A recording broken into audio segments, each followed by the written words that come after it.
Hey, guess what? I am Monty Allen, and I'm a guy who knows a little about a lot.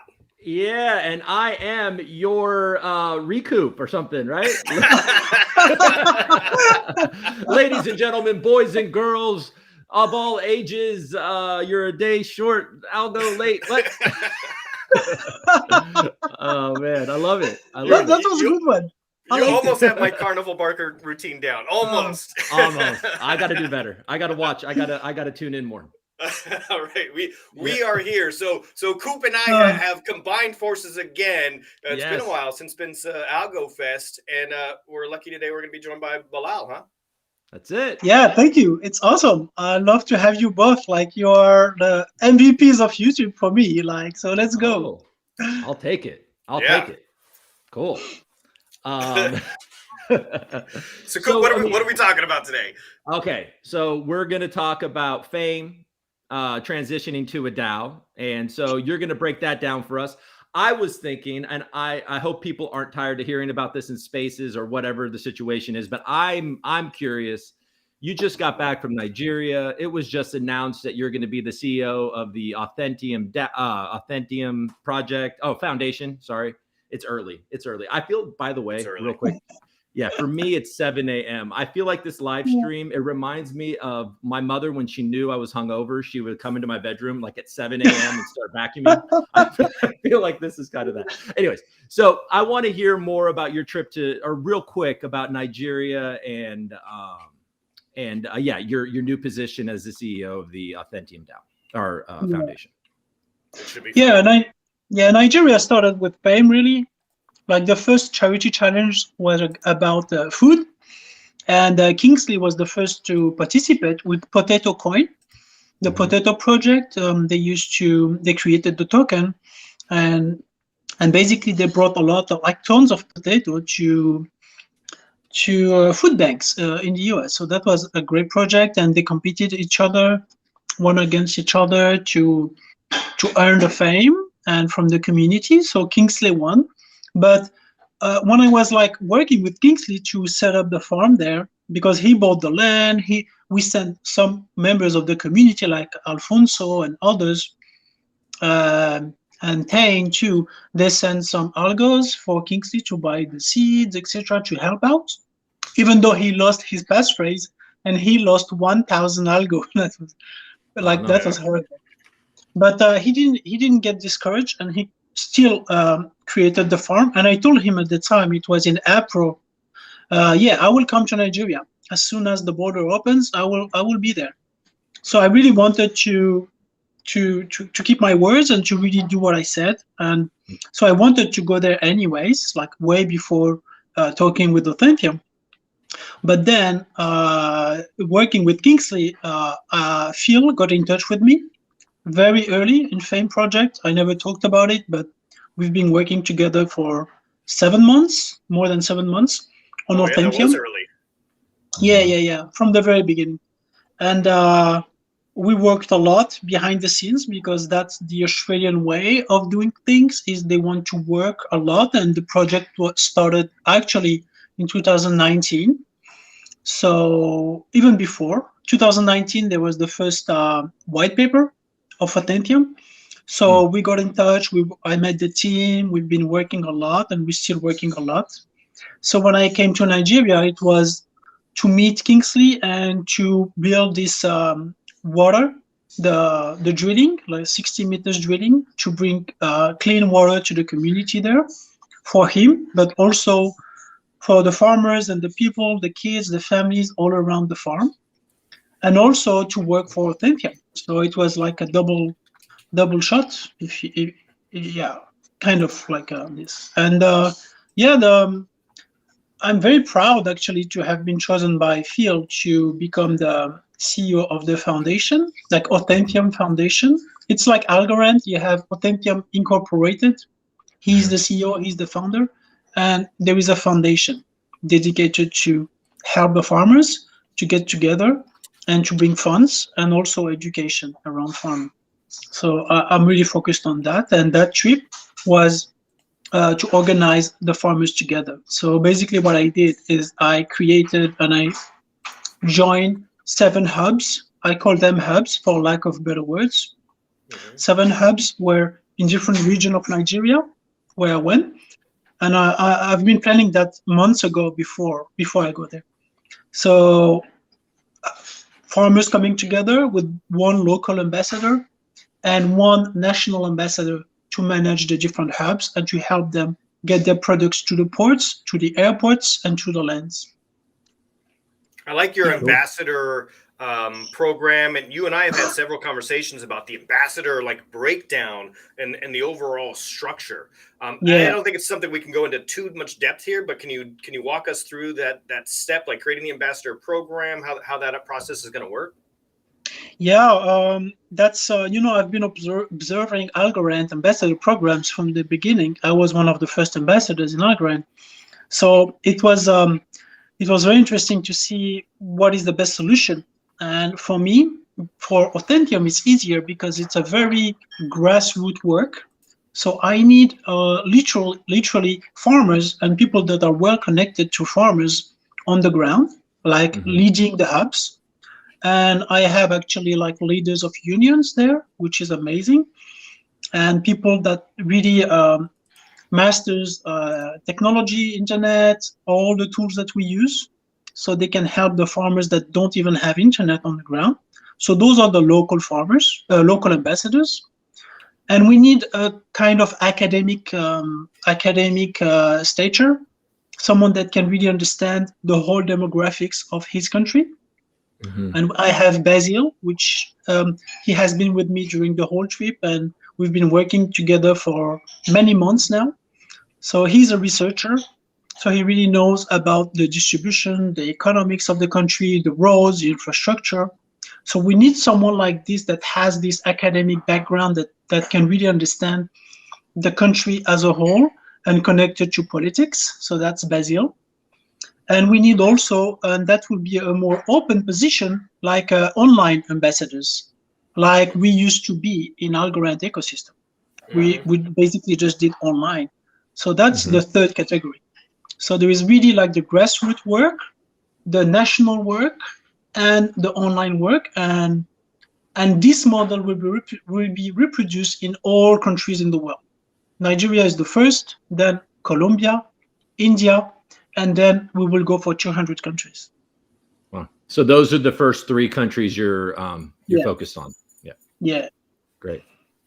Did you pick those 3? I mean, were they just you had contacts there already, and so those 3 had easy accessibility? Yeah, Nigeria was first. I was in contact with Nigeria just by chance with Kingsley, because he was one of the first to receive 10 fame. When I did the airdrop and we started talking, we became friends. But the study of the demographics around the world led us to India and Nigeria. This is the youngest countries, especially Nigeria. You have the best demographics in the world, and you have the best land in the world. The best what? Sorry? Yeah, they have the best demographics and the best land. The land is the best. You can grow whatever you want. And the Authentium system is agnostic. We don't need to focus on certain category of products. We can even do objects in the future, like stuff, but we want to focus on food for the social impact, because it's really an ESG program. So environment, social impact, and governance. And the social impact is stronger for food, because when you help the small farmers pay their workers better, you literally bring a better salary to the poorest worker in the world. And the workers I met there are literally the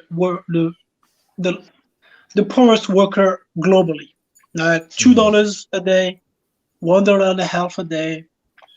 And so that's why Phil wants to focus on farmers and especially agriculture, because those are the poorest workers in the world. What's amazing to me is the discrepancy between how much a final product cost and how much the people are paid who actually harvest that product, right? That discrepancy is huge. So by streamlining the supply chain, Your idea is that so more of the actual, results, the fruits of their labor, literally in this case, they'll be paid, a decent fair wage for that, or at least better than it was previously. I'm not even sure that it'll get to that point where it's decent for a little while yet, but at least improved. Am I getting the gist of that correct?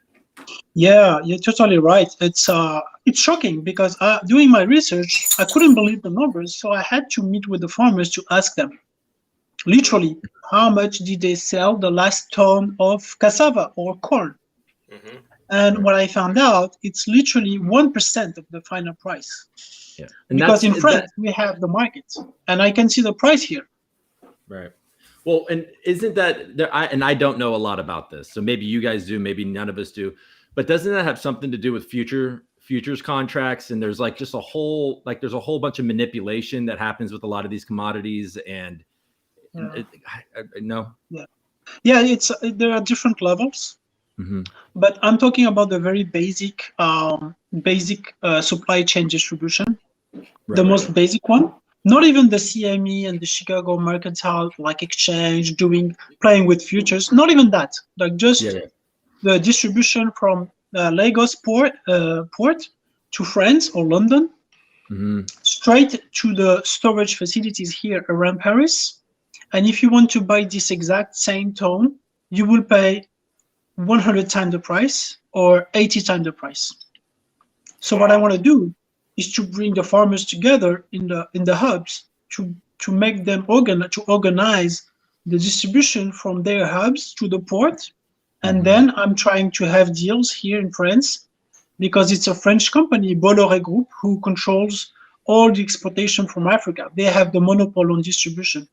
So basically a monopoly. So if I can get a good deal from Lagos and different ports in Africa to Europe, and when it arrives in Europe, we find other distribution directly connected to the buyers, the supermarkets or the restaurants or the people, we can shortcut literally the whole group of middlemen that are making millions to keep this low level of income to the farmers and to their workers, because farmers have workers that are even lower. It's incredible. It's just misery. Like I was walking around the farms and visiting the villages, and I've never seen such a misery. Like I knew about Morocco, I have Moroccan background, so I saw some misery in Morocco, but I've never seen that level of misery. I couldn't even take pictures or take videos. I couldn't. It's just too much. Right. Oh man.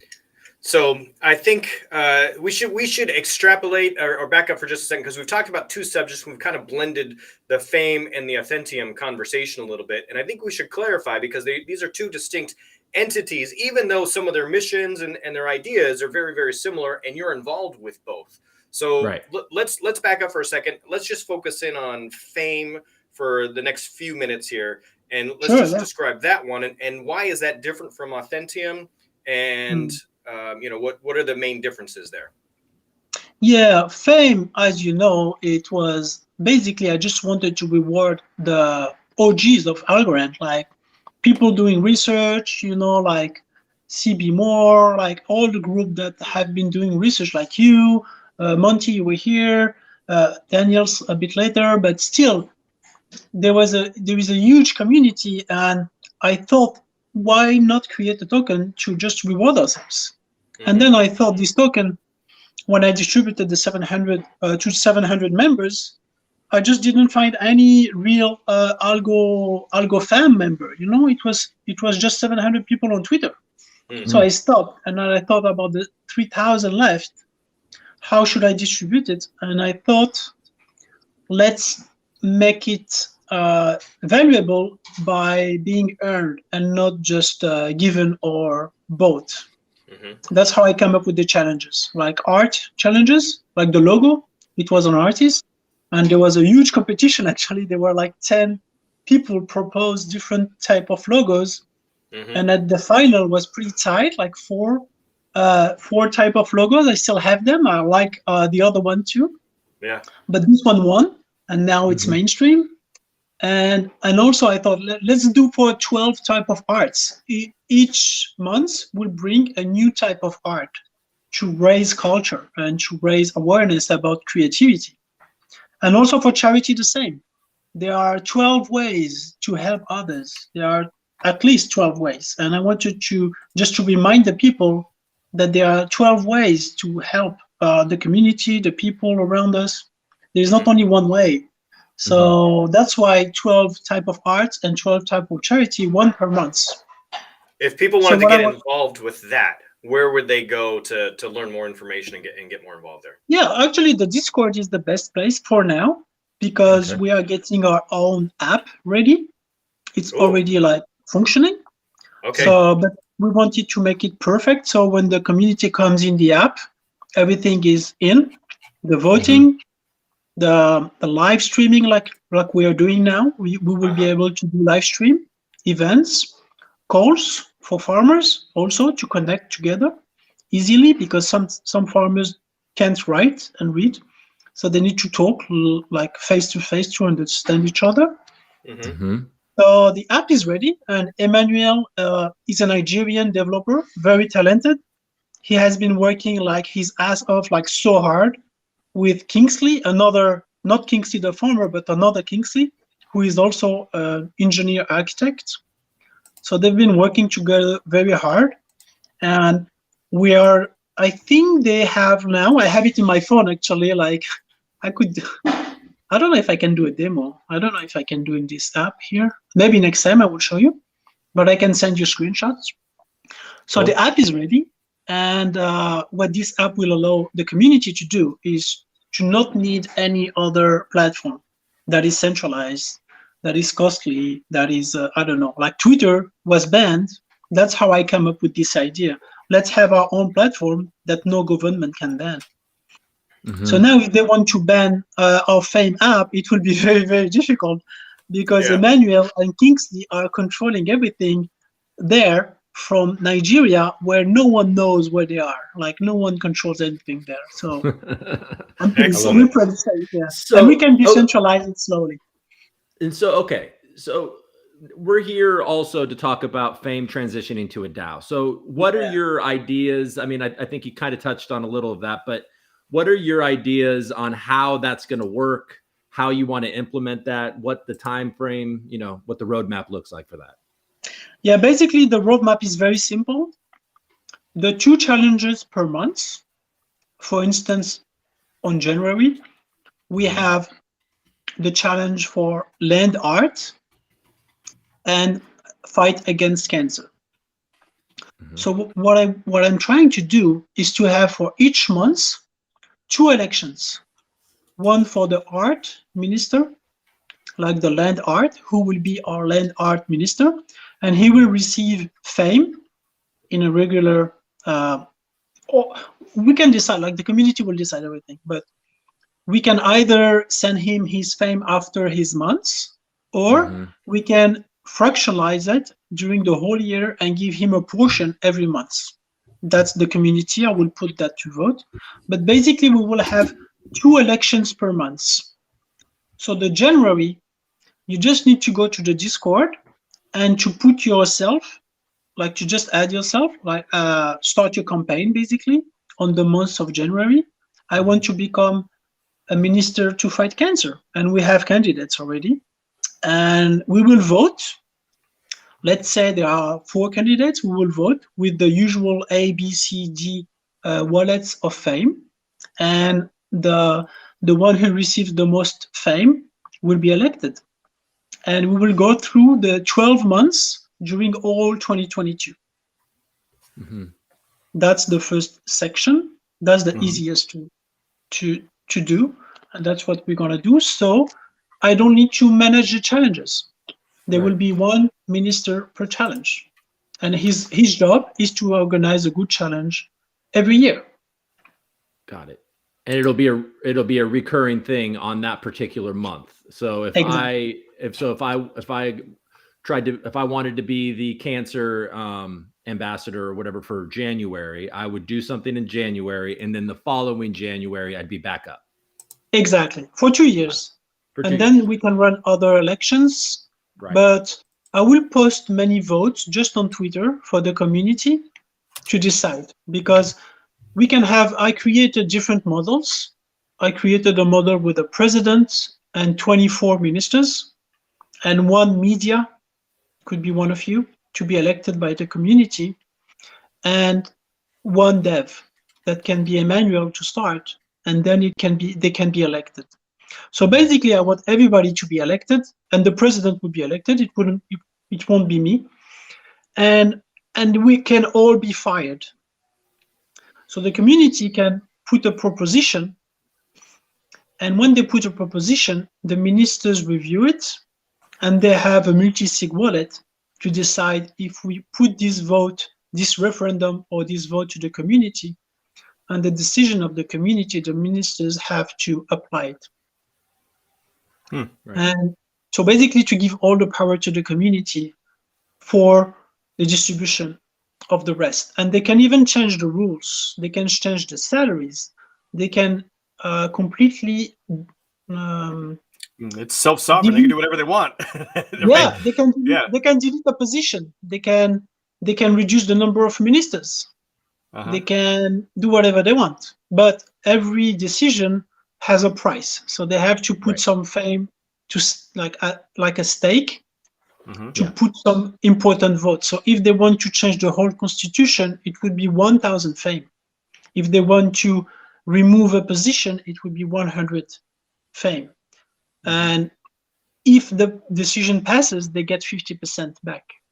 If not, but I can go through the details, like showing the screenshot of the system.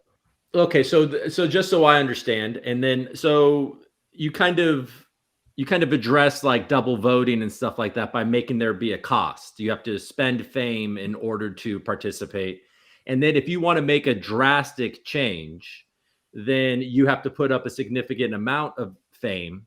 And if your change actually gets implemented, you'll be refunded half of the fame you put up.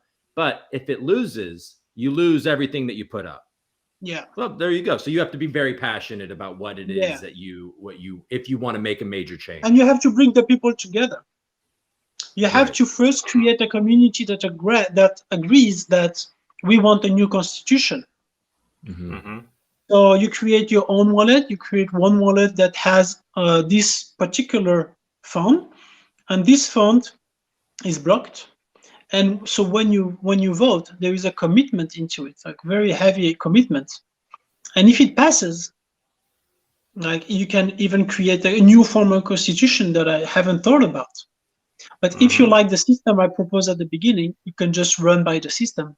And I will still need to explain the system in details. Maybe I can have another call with you with my screen, because I don't know how to share my screen here, to go through every step, and the community can literally decide. And also I have questions about, what do you think about this point, about this point, about this. But the actual model is easy, is a team. The team is has the president, has the media, and has the dev. That's it. Okay. And then you have the 24 ministers, so the ministers of art and ministers of charity. And all those 5 categories receive fame on a monthly basis, especially the devs, the media, and the president, but not a lot. And the ministers also don't get a lot of fame. Because it's very scarce. So I just need to distribute the 2,200 fame left for 10 years. That's the tokenomics I put into the algofame.org website. You can check the white paper and you can check the tokenomics. I still have to write down the DAO to explain it, and I will put a video explaining it. Yeah. I think that the ministers, the folks involved are not looking for significant monetary gain. I would think from this type of an interaction. So the fame itself would just be, for my purposes, if I were to get involved, it would be sort of an honorary badge, really. In fact, I think I probably failed your system a little bit because I haven't paid it forward. I haven't actually sent any fame to anyone for any good deeds yet. Not that I haven't been on the lookout for those things, but it hasn't been top of mind for whatever reason. But that does bring up a question for me, though, is all of these charitable acts and the good that you're doing, is there a trigger, a mechanism in place for fundraising, for putting together, how to organize these? Is there a blueprint that you're going to give to some of these ministers, how to go out and execute on some of these events? Yeah, there are two ways. There are two main ways. The main way, I want it to be the most simple and direct way. So what I'm doing now, I'm working with a company called Alti. So they partnered with Algorand a few months ago to bring Algorand into WhatsApp. So Alti has BTC, Ethereum, Algos, and soon they will have Fame. So I will have to pay for that, but I will pay it. And Borderless Capital helped me on that. And also Alti, because it would have been costly for me, because it's all self-founded, like Fame. I've been the only founder, like I've been using my money. Yeah. So we will have Fame on WhatsApp. Why WhatsApp? Even though it's Facebook, and obviously I don't like Facebook, like none of us. It's because it's the most used app around the world, and the smallest farmer, the poorest farmer in the world has WhatsApp. And I've checked that, and I asked them on the ground, they all have WhatsApp, because that's the easiest way to communicate and the cheapest, because they still have internet, even though it's very rural. So what it means is that there is absolutely no intermediary, not me, nobody. If you want to help the poorest farmer in the world, you just need his telephone number, you just need to connect to his WhatsApp group, and you send him some Fame or some Algos. And you don't need me. You don't need to tell me. You don't need to ask me. Like, I don't want to be centralized, because you know how much money the intermediaries get, or even though they are NGOs. Like, it's huge amounts of money to pay for their hotels, etc. But if you have the telephone number of a poor farmer, you can just immediately send him. Like, maybe he will buy a fence. Maybe he will, I don't know. He can do whatever he wants with it. Or seeds. Seeds are very expensive in Nigeria. So I want that's the first way. The second way is around the challenges, like to fight cancer. If we have one minister against cancer, there will be like, let's say 3 or 4 candidates to win the challenge. So 3 nice projects, and the community will vote. And the winner, the project that makes more sense, will win and receive Fame. And that Fame can be, if they want to sell it to get some money for their foundation, they can, obviously, on Tiny Man or elsewhere. So. Have you noticed, just on a sidetrack, how many Fame holders there are? Do you know how many there are? Yes, it's really good, because Algo Explorer has been doing an amazing job with the new stats. So when you go to the Fame asset, you can click and go down, and you can check the holders. And you can check the big wallets, like mine. I think it's the biggest, because the community voted to give me at the very beginning 600 Fame, and I've been giving away 250 Fame. So now I have 340 something Fame. So I'm not selling. I told everybody I'm not selling until 2025 minimum. But you can see all the wallets. And the second is the Tiny Man pool. I've seen that. And there is a third one, I think 100 Fame, but I don't know who it is. Maybe he can say hi here. I don't know. And so but I wanted a lot of Fame. No whales. I didn't want any whales in Fame. That's why I gave 10 to everybody. Yeah, well, the reason why I was asking is because I know that there was some volatility on Tiny Man. So I was wondering if somebody swooped in, became a whale, on maybe one of those dips or anything like that. I don't think so. I think the biggest is 100 Fame. So which is okay, but he can control the vote. He can decide basically who will be the next ministers. Like that's a governance power. Right. But but then he won't be able to do that the next time. Yeah. Right. Because he'll have to spend that Fame, right? Yeah, exactly. Yeah. Because he has to spend, so he doesn't have unlimited power. His power is used for each decision, so he has to be sure that this decision is important to him. It's that forced redistribution. That's interesting. Game theory, yeah, exactly, yeah. Well, I mean, and also just the fact that you have 2,200 left to distribute for for an extended period of time. I mean, it seems like, and I know from the last time we talked that the price of fame and the money attached to it isn't what your concern is, but I mean, eventually with 10,000 total, and if the project succeeds, those fame are going to become valuable just out of scarcity alone, right? Yeah. So I mean, it's interesting with so many distributed. It's great to hear that it's there's a lot of different holders, and there's only a few of you guys up at the top. But yeah, cool. And 200 fame are locked for the Dubai party. I haven't forgot about that. That's how it all started too. 2030. Like 200 will stay forever. Yeah, 2030. Yeah. 2030, that baby. Will stay. Yeah. And like this morning with the AlgoFam chat APAC, Sinjin came in. Sinjin is the founder. You had the talk with him, founder of ARCC. And he said that he will basically help us get the party with a great donation. So we have even more support. That's awesome. There we go. I just learned that hours ago. On a side note, Sinjin might be the smartest man I've ever had the conversation with. Oh yeah. Like his IQ has got to be ridiculous. So his poker experience alone, like to be a top-notch poker like aficionado, kind of like he was, very interesting pass for that guy. Interesting. He's a genius. Yeah, I don't know a lot about that project or him, so I'll have to check out that interview. It was impressive enough for me to interrupt our interview and talk about some guy who's not even here. That's how impressed I was with him. Nice. Yeah. I am a little concerned, Bilal. So back to fame. So with 24 ministers and so many kind of folks in the mix, do we run the risk of too many cooks in the kitchen? What if nothing gets done? I got some great ideas for you, but then I think, Bilal can't just go implement these changes unilaterally. We got to wait till January and then put it to a vote. And I don't know. I'm worried about that. What do you think? Yeah, that's a very good question, because that's something I was worried about. But then the system doesn't care how many people are there. Why? Because it's 4 multi-sig wallets of 7 signatures. So the art ministers will be split into multi-sig wallet of 7, because the 7th is just if there is an 3-3. Yeah.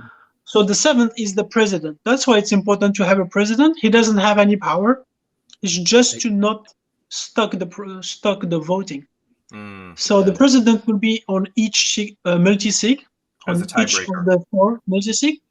So even if we have let's say only 3 art ministers, no one wants to become an art minister, well, it can still work. Okay. They will still have the power to vote, and there will still be a decision to be made. So I've got an idea here for you. So I mean, I know we've got these fantastic projects we want to put into place, but I haven't seen yet a centralized database and a listing of all of these projects. So me as an investor or Sinjin or somebody, we want to go in and we want to support some projects. I recently was involved with Climate Trade. I'm not sure how much either of you are familiar with Climate Trade, but Climate Trade, you purchase carbon credits. And they've got, 40 different projects that you can support with your carbon credits. And there are things like reforestation, solar ovens, providing clean water, all of these fantastic projects, very similar, Bilal, to what your folks would be involved with, I think. And you can go in and pick and choose which products you're interested in. And you can select, hey, I want to support this. And you get some kind of a certificate that says you've supported that. I'm envisioning maybe a system like that where all 12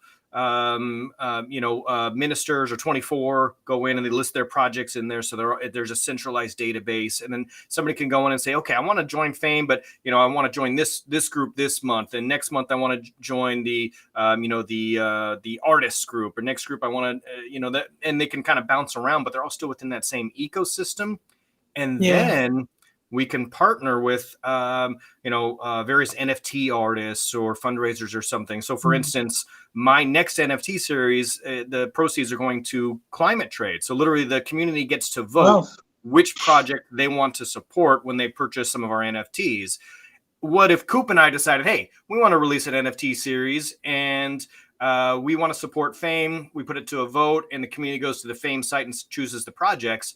And then that gives an easy way to generate revenue for, all of these various projects. And you could put together, I don't know, kind of a resource page or something like that. How do you start an NFT project that's going to sponsor this? How do you do an online concert? How do you do all of these other events? But I think that having some kind of a blueprint for, how to accomplish these projects, how to raise funds, how to make awareness would be very helpful and beneficial. But like Fame is not really like, it's a project agnostic, because when it comes to fight cancer, it can be any type of project, and I'm not the one to decide. I'm not the one to guide. It's the community that decides which product they like based on the community's criteria. So I don't bring any type of expertise on what project should win. No opinion, nothing. And I basically 2022 will be out, because if I'm not elected president, I'm out. And all ministers are elected, the president is elected, the media is elected, the dev is elected. And if someone mess up, he can be fired by the community. Right. So to answer your question, total accountability. Yeah, total. And it's very easy to fire someone, so it's good. And also, to answer your question, the projects can be anything, because I don't want to limit the creativity of the project to fight cancer or artists or whatever. The community decides, they can choose whatever they want. It's not my problem. I will just be watching, and it's a kind of 10-year social experiment, to be honest. Can a group of people select interesting charity project and interesting arts? So far, I really like the logo. So I think the community really chose a beautiful logo. And I think the community was right to choose Kingsley for his farm. I think the community was right to choose Dan for when he was cleaning the streets with his family. I think the community was right when they choose Will when he did this Algorand song. And some months the community didn't vote. They didn't care. So there was no voting. No activity. And I just gave 5 Fame to the only person who participated to the dance challenge, because no one wanted to dance. So maybe the community don't care about dancing. I don't know. And so on and so forth. The community decides. And if they decide to not care, it's the choice of the community. It's not mine. So it's really agnostic. I take an approach where I don't touch things so much. I just let the people do whatever they want. And the Fame project is just a reflection of their decision as a community. Yeah, I like that. And I think the essence of the DAO is, that decentralized. I wasn't suggesting we should have some kind of centralized recommendations. I think all of those ideas should be crowdsourced. I just wish there was a centralized database or someplace where somebody could put up their idea, and where it's time to vote, where do I find all this information? Or if I want to donate, where's that central you're right. location? Sorry, I didn't understand. Yeah, you're right. The website, now we are working seriously on the website. That was the weak point of the Algo Fame project altogether, because the website, I'm not a developer. I just have limited skills as a developer. So the website was pretty bad. So now we have someone for the website, and the app is coming behind to take care of everything. Nice. So basically we have the website for now, with my limited skills and a very small, we're starting to work. Now we have Kingsley, the developer, working on it with Emmanuel. So that's something that we're going to fix. And this database that you just talked about, we will be able to share more on the website. I invite everybody, if you have Fame or if you don't have Fame, to go there, because each member can write articles freely about anything. And you could put videos, photos, and just express yourself as a free member. So anyone can write his own article there. And there is no censorship, obviously. You can, if you want to insult me, you can. I won't delete it. Even though sometimes I'm getting tired of people being disrespectful to me, but I don't mind. You can do it, and the website is there, and then we'll make it better. Yeah. Is there anything about people being disrespectful that you want to address? Is there, I mean, like what, or is it just kind of like let it go? But I mean, look, yeah, I don't know. Is there anything, is there anything we should address there? Yeah, not really. I've been disrespected like by some members, like being a dictator, or like a rug pull, or I'm a scam, or fame is a scam, blah blah blah. But at the end of the day, I just ignore them, because what matters is what the nice people of the community think. Like, and I have good feedback from the people I respect. So, which is the most important thing to me.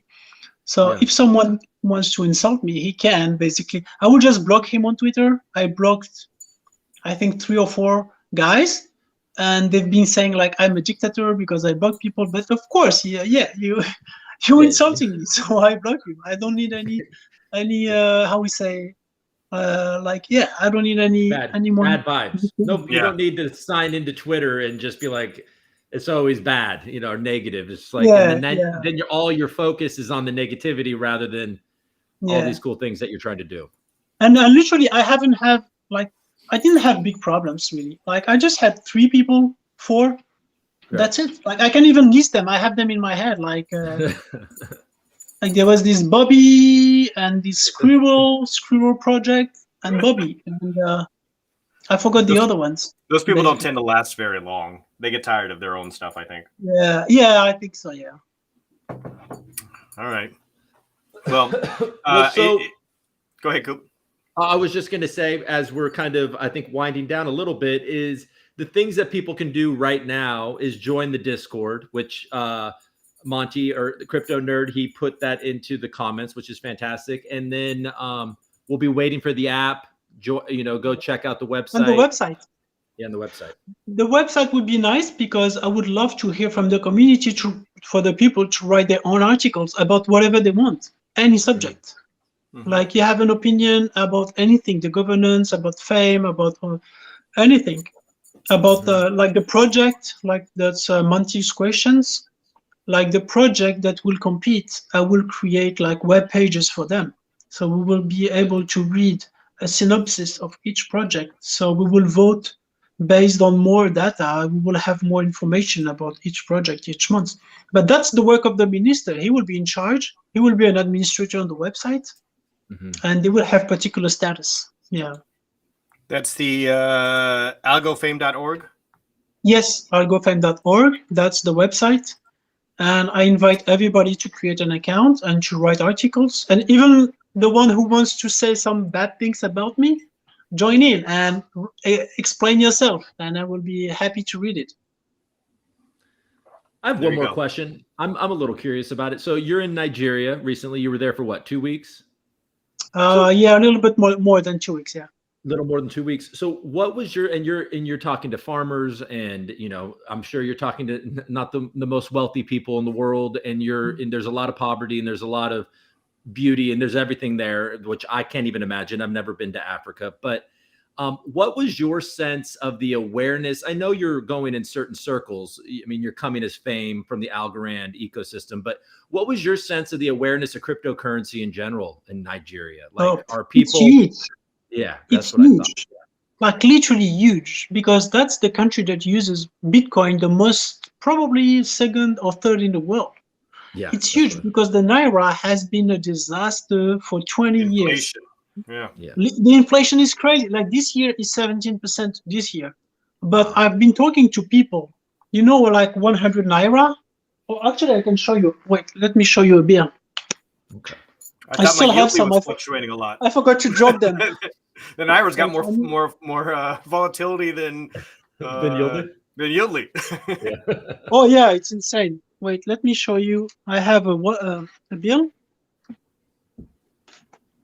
in my wallet, in my physical wallet. All right, we're going old school now. Look at this. He's got his.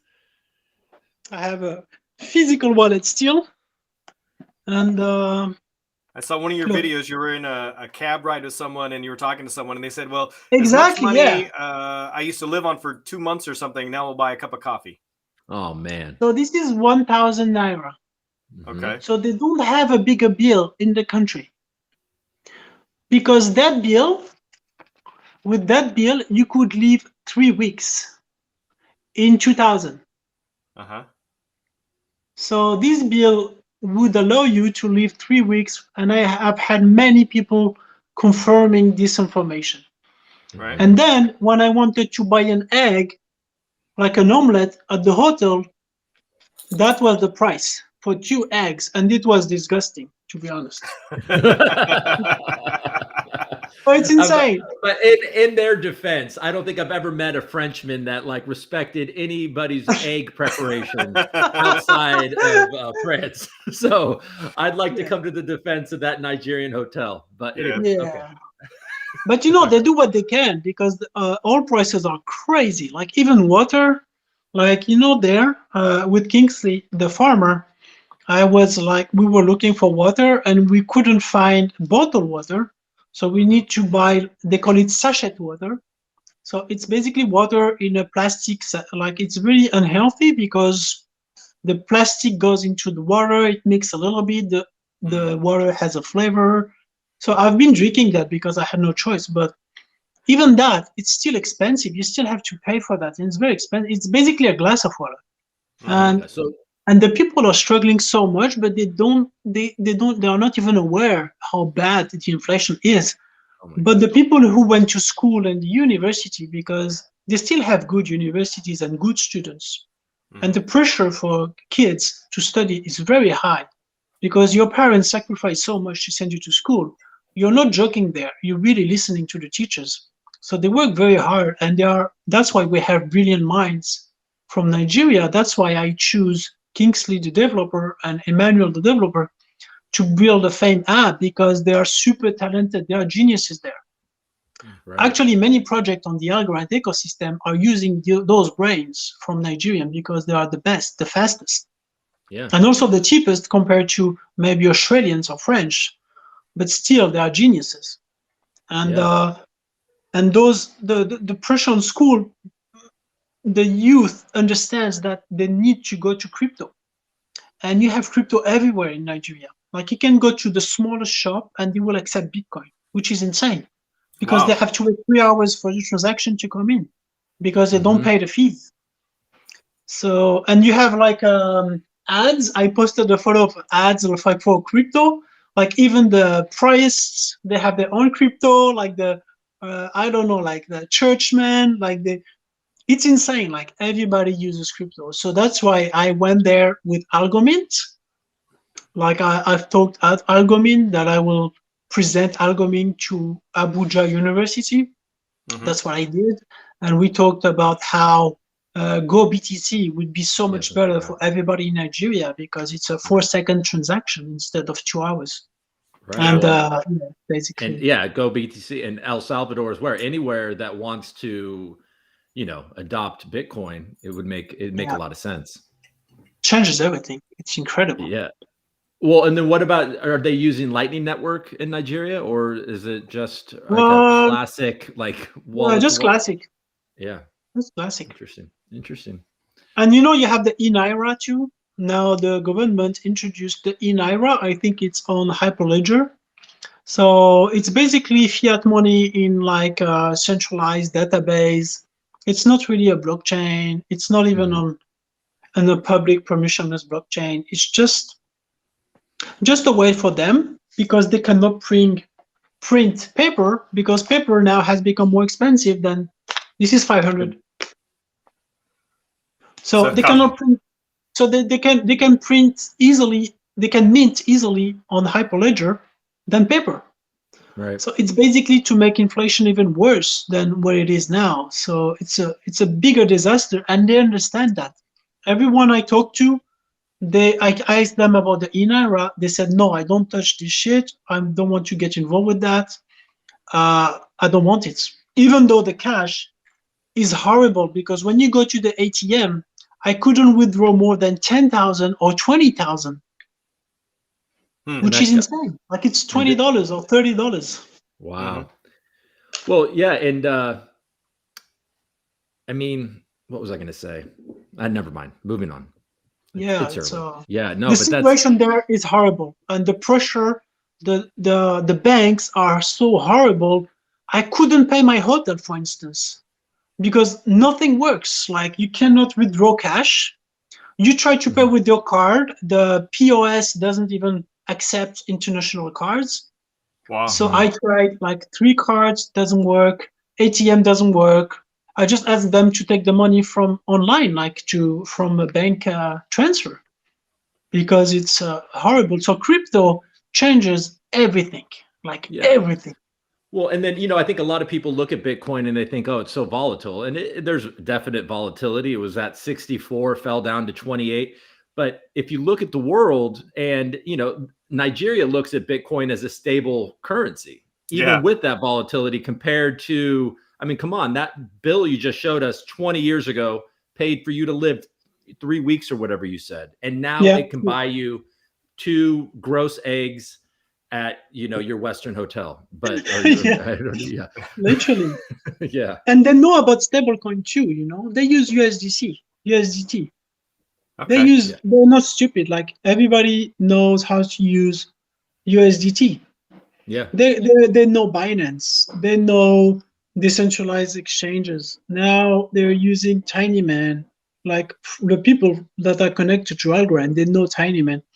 Yeah. Like, people like uni students are very, very smart, very bright students. When I had the talk there about Authentium, about Algomint, about PayScript, about Fame, they get it immediately, and they are really bright brains. Like, it's it's a progressive education system that they have there. So hopefully the education pays off, in future generations. So Fame, we posted the Discord, the website. Fame is moving to a DAO. Officially, it sounds like January 1st. That transition will be hopefully finalized. So we'll be able to see your dream kind of step into fruition, and we'll see if you get voted in as president. I don't know, right? Yeah. We'll see what happens. Not sure I will be a candidate, actually. Go. Not sure. Yeah. Well, if somebody's out there and they want to be president, they can just start making articles on the website right now and start rallying the troops to put together their campaign, so to speak. You were selected and announced as CEO for Authentium. Congratulations again on that. Thank you. I think that the mission and the belief between the two, there's a lot of bleed over, and you are a natural candidate for that. So I'm super happy to see your success there. And more importantly, I think very impressed with Authentium's mission and their execution up to this point in time. And I can't wait to see what else they get to implement, because I think like this is just the tip of the iceberg. Oh yeah. I can tell you more about Authentium if you want. Yeah, I'm super stoked about Authentium and what's going on there. Feel free to chime in. Tell us more. Yeah, Authentium basically is Phil Talbot. He's a real businessman. He worked in Australia. He's been a leader for different technologies to Coca-Cola, McDonald's in Australia. So he's a big entrepreneur, and he is from a farmer's family. Like, his mother was a dairy farmer, his grandmother was a dairy farmer.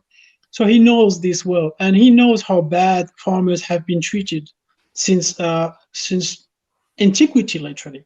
So when he talked to me when I was working with Kingsley, we really shared the same vision, and I think true friendship is about sharing the same vision. And we really got in touch, and we never stopped talking every day for 7 months, every day, about everything.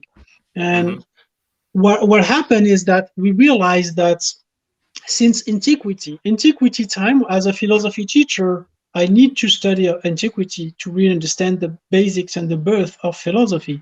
And the first philosophers, the first poets, the first prophets that we have written text are farmers, because they had to know about the cosmos, about the stars, about the seasons to produce the best product. So they were highly respected. And what happened during the course of history is that this respect dropped and dropped and dropped and dropped until today, when we have basically what they call workers They are surrounded by machines. They don't understand what they're doing. And we completely forgot what's the meaning of food and how food is our only link between humans and nature. So to bring the spotlight back to those people, to me, is a philosophical revolution. Phil is not as radical as me, but he's more like moderate, maybe wiser. But for me, is we need to change the whole way, the whole vision about food, about the nature, about farming, about consuming. And I'm tired of eating food that I don't know who did that, who made that. I call it anonymous food. Like I've had we're very disjointed away from our food supply. Yeah, absolutely. Yeah, it's insane. Like we just made like some homemade burgers, but I don't know where the flour comes from. I don't know which grains, which country. And we've been eating all that. We don't even know what we're eating, literally. And I thought, with Kingsley, I thought every farmer should be as famous as Kingsley. Now Kingsley on Facebook, because in Nigeria they use Facebook a lot. He has like thousands of followers because people are listening to him. He's a leader, a local leader, an online leader. That's amazing. And every farmer should be like that because he feeds us. Like he's literally putting food in my mouth. And I don't know his name. I don't know how the food was produced. So Authentium is about how can we all know what we're eating. That's the goal. I should know what I'm eating. It's crazy that I don't know. Well, and you as a consumer, you mentioned a hamburger and talked about the flour, but also just the meat in a hamburger is like, oh my God, how many different animals? I don't want to think about that. Yeah. No, it's horrible, right? Yeah, it's terrible. Ground beef. That's why I'm vegetarian. Are you? Yeah. Are you? Yeah. I'm not, but even vegetarian, the pesticides, the herbicides, insecticides, they are poison for the nervous system. So you need to know how much of this went into your vegetables. And we don't know. They just tell us like peppermint from I don't know, pepper from Colombia, but Colombia is big. Some farmers there are crazy. Like I want to know exactly the farmer. I want to trust the farmer before I eat his food. So if we make the spotlight on farmers and make them stars, and we have like farmers that are rated, farms that are rated, products that are rated, and us as consumer, we will know exactly what we're eating. That's a revolution what we're trying to bring. And that's something that blockchain technology can bring to the supply chain as a whole, but specifically this. And farming, we talked briefly about it when we spoke on about a month ago. But it's also a personal thing for me. I come from Italian farmers and people that work. So it's just, I mean, I really appreciate what you're doing, and I think if you can make a difference in that arena, what a beautiful contribution to society. So we will need ambassadors, online ambassadors. We can have as many as we want because we will reward ambassadors on the numbers of farmers they bring to the system. So if you bring 10 farmers, you will receive the Auth token. And the more farmers you bring, the more rewards you will receive.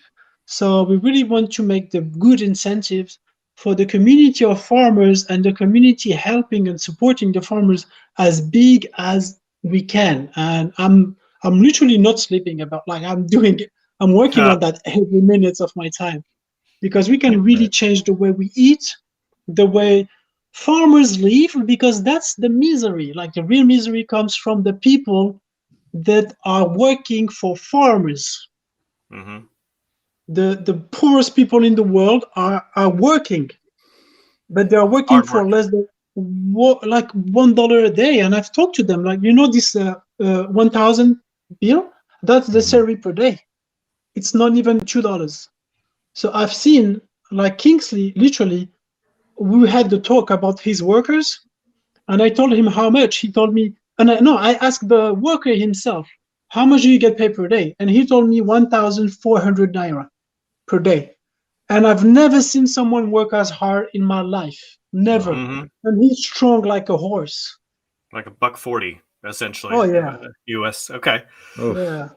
Here's what I think we should do. So, Coop, I think you and I should just have crypto with Cooper or coffee with crypto and Cooper on a regular basis. I like it. Yeah, early. Yeah.